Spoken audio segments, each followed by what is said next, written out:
I've worked the ER for 15 years. I've seen things people wouldn't believe. Trauma so raw it stays with you for days. Desperate cries from patients clinging to life, and the final silences of those who didn't make it. But nothing could have prepared me for what they brought in on Halloween night.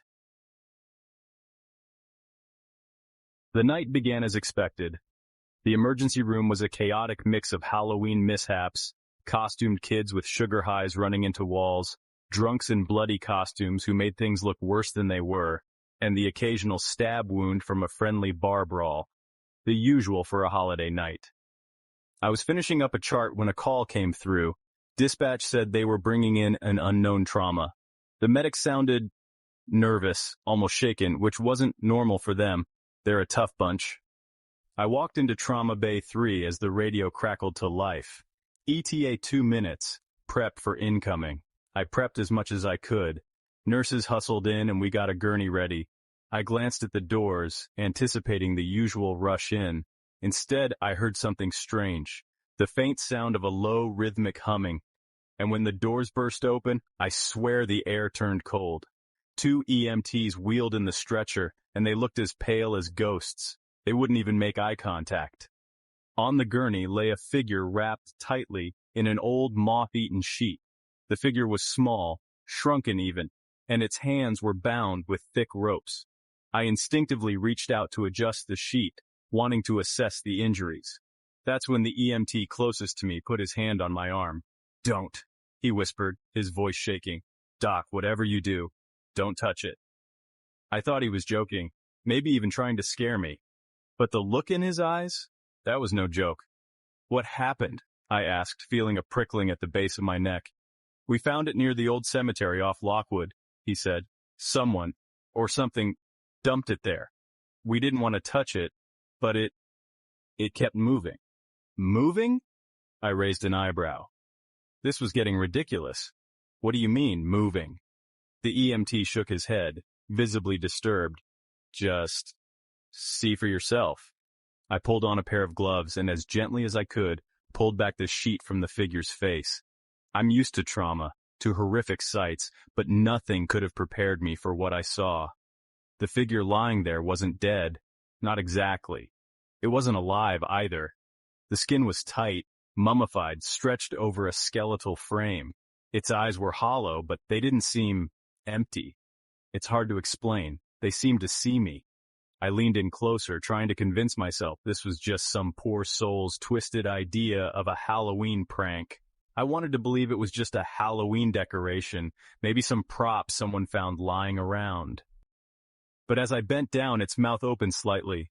A rasping, low sound came from it, barely more than a whisper. "Help! Me!" I jumped back, nearly colliding with the wall behind me. The nurse beside me gasped, her hand flying to her mouth.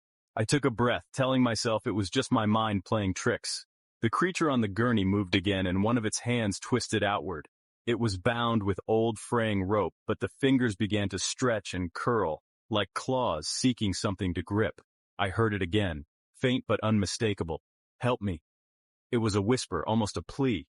But the voice carried a grating, unnatural edge, like metal scraping against bone. I turned to the EMTs, but they were already backing away, whispering something under their breath. I could barely catch it. "It's cursed. Shouldn't be here." They'd seen something so terrifying that they'd barely managed to get it into the ER. But here it was, lying on my gurney, bound and helpless, or so I hoped. With a deep breath, I reached for my penlight and shone it into its face. Its eyes reflected back, not with the dullness of death, but with a darkness that seemed to absorb the light entirely. The nurse beside me nudged me with a trembling hand, pointing to its mouth. "Look," she whispered, her voice barely a breath. I glanced down. Its lips were dried, cracked, and peeling, but as they moved, I noticed something horrifying. Tiny, writhing things inside, shifting beneath the lips, just under the skin. I took a step back, bile rising in my throat. Whatever was inside it, alive or dead, was beyond anything I'd encountered in my years at Ben Taub. Before I could react, the creature's body convulsed, thrashing so violently that it nearly broke free of the restraints. One hand clawed at the air, and its neck jerked, making a snapping sound. We all froze, watching in horror as it began to move with unnatural, jarring spasms. "Let me go," it moaned louder this time, its voice echoing through the ER. Its mouth opened wider, impossibly wide, and the things writhing beneath its skin started spilling out small, black, and shiny.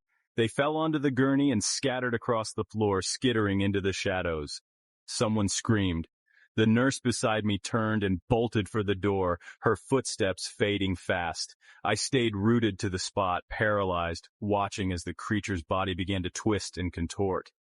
I wanted to run, but something held me in place, something that felt both like terror and obligation.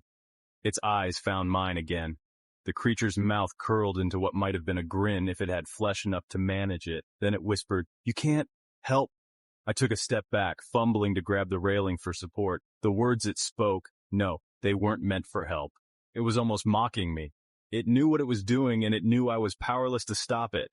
Finally, the creature's convulsions slowed, and it slumped back onto the gurney, motionless. Silence filled the trauma bay, but I could feel something lingering in the air, a coldness that wouldn't leave, a sense of something watching. My shift ended an hour later, but I didn't go home right away. I found myself sitting in my car, staring at the ambulance bay doors, thinking about what I'd seen. The ambulance crew had left without saying a word. I never got an answer from dispatch on where they'd picked it up. I didn't ask.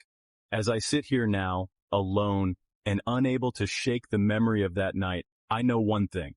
Whatever it was that came into my ER that Halloween, it was never meant to be there. Or maybe it had been waiting for someone like me all along.